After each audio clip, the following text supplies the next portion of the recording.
안녕하세요, 구독자 여러분. 오늘은 제가 이 화목 난로, 화목 보일러에 관해서만 이 결로 현상에 대해서 말씀드리겠습니다. 이 결로 현상이라 하는 것은 지금 영상에 나오는 것은 철판을 불로 구웠을 때 생기는 그 결로 현상의 눈으로 볼 수 있는 결로 현상인데요. 제가 이 철을 갖다가 불로 구워서 결로 현상을 이제 없애는 그런 과정인데요. 이 결로 현상을 아예 발생하지 않게끔만 뭐든 만들 수 있다면 아마 노벨상을 받지 않을까. 뭐 국제 특허 정도가 아니라 아예 노벨상을 받을 것 같다는 그런 생각도 듭니다.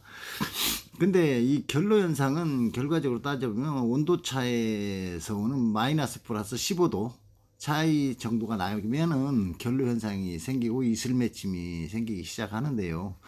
이제 지금 제가 드리는 말씀을 잘 들어보면 집안에서 생기는 뭐 곰팡이류 같은 거 아니면 집에서 생기는 결로 현상으로 인해서 뭐 벽지가 다 젖어버린다든지 이런 거는 뭐 아주 간단하게 잡을 수 있는 원인을 생각만 해보면 만들어낼 수 있습니다.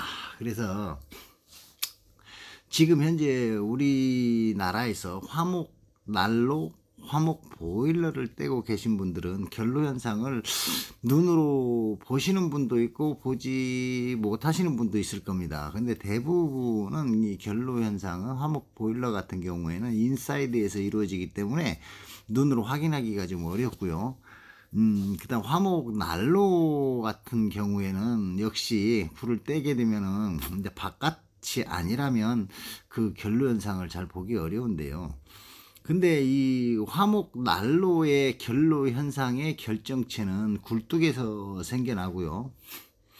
화목 보일러에서 결로 현상은 내부에서 생겨납니다. 내부에서. 그리고 이제 화목 보일러 같은 경우에는 내부의 결로 현상이 눈에 보이지 않는 이유는 커버를 씌워놨기 때문이고요. 그 두 번째로 발생하는 게 이제 화목 보일러의 이제 굴뚝 주위에서 생겨납니다. 결로 현상이 이제 화목 난로도 마찬가지인데요.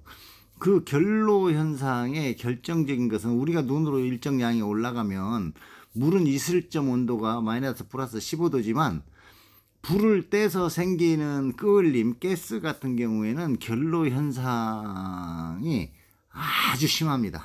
그 이제 일반적으로는 물이 아니어서 결로 현상이라고 얘기하지는 않는데요. 이 연기가 나가는 굴뚝 주위에 타르가 달라붙는 현상 역시도 결로 현상으로 보시면 아마 정확하지 않을까 싶은데요. 그래서 이 보일러를 직접 만드시는 분들은 아직까지 유튜브에서 저하고 추모건인가 하고 그 두 사람 외에는 못 본 것 같습니다.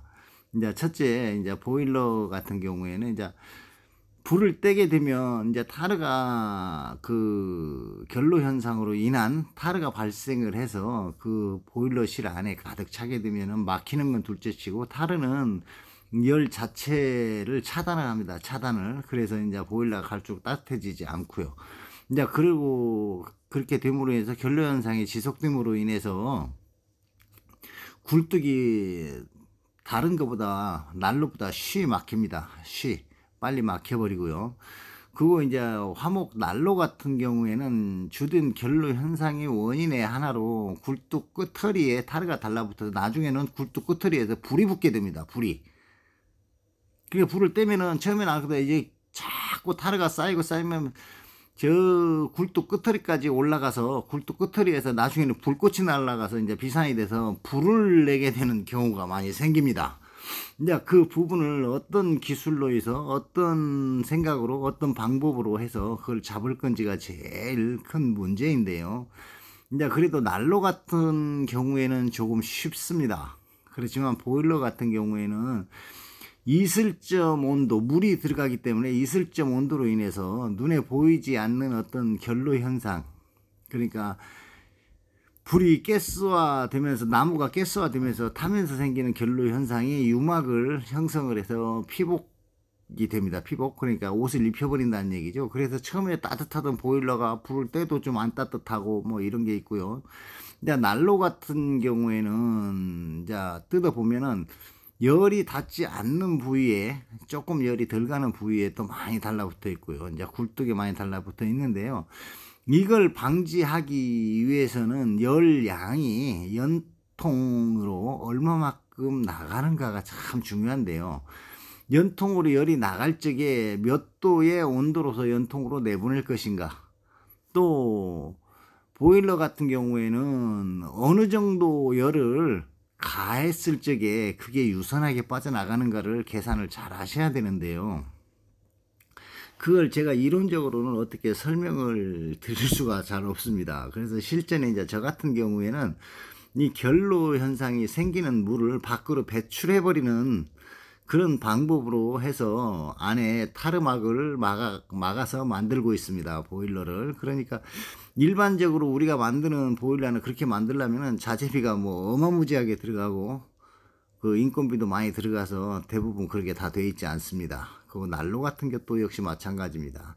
근데 도색을 이렇게 해놓게 되면은 이제 난로에 페인트가 뚝뚝 떨어지는 경우도 생기고 하는데요. 그게 결과적으로 결로 현상인데, 난로 안에 내화벽돌을 집어넣는다 뭐 이런 것도 많이 있는데요. 내화벽돌을 넣는 것 자체도 그게 열이 받기 전에는 수분, 바깥에 있는 수분과 같이 접촉을 하면서 결로 현상이 오히려 더 크게 발생을 합니다. 그래서 어느 정도 쓰고 나면은 내화벽돌도 깨지지요. 이제 깨지고 이러는데, 그래서 결로 현상이라든지 가스로 인한 결로 현상을 막기 위해서 히팅 토치로 굽고 이제 추진력을 이제 이렇게 발생시켜서 없애는데요. 이제 그런다고 해서 계속 없어지는 거 아닌데요. 제가 나중에 이게 제가 시간이 없어서 요즘 난로나 보일러를 만들지 못하고 있습니다. 프리랜서로 근무를 해서 나중에 그걸 없앨 수 있는 방법을 제가 한 번쯤 영상으로 올릴 생각입니다. 그래서 올리기 이전에 혹시 쓰시는 분들은 어쩔 수 없겠지만 만드시는 분들은 지금 제 얘기를 듣고 한번 생각을 잘 해보십시오. 어떤 형태로 만들면은 연통에 가스가 달라붙지 않고 연통이 막히지 않는가, 연통이 막히지 않는다라고 생각을 하고 막히지 않는다면은 그게 잘 만들어진 그런 어떤 보일러나 난로라고 평가하면 되겠습니다. 그렇다 연기가 안 난다, 이거는 있을 수 없는 얘기니까 그런 얘기는 하시지 마시고요. 어쨌든 그 연통 안에 찌꺼기 막히지 않는 이제 그런 걸 위주로 해서 한 번쯤 생각해 보시면 좋은 제품이 나오지 않을까 생각합니다. 감사합니다.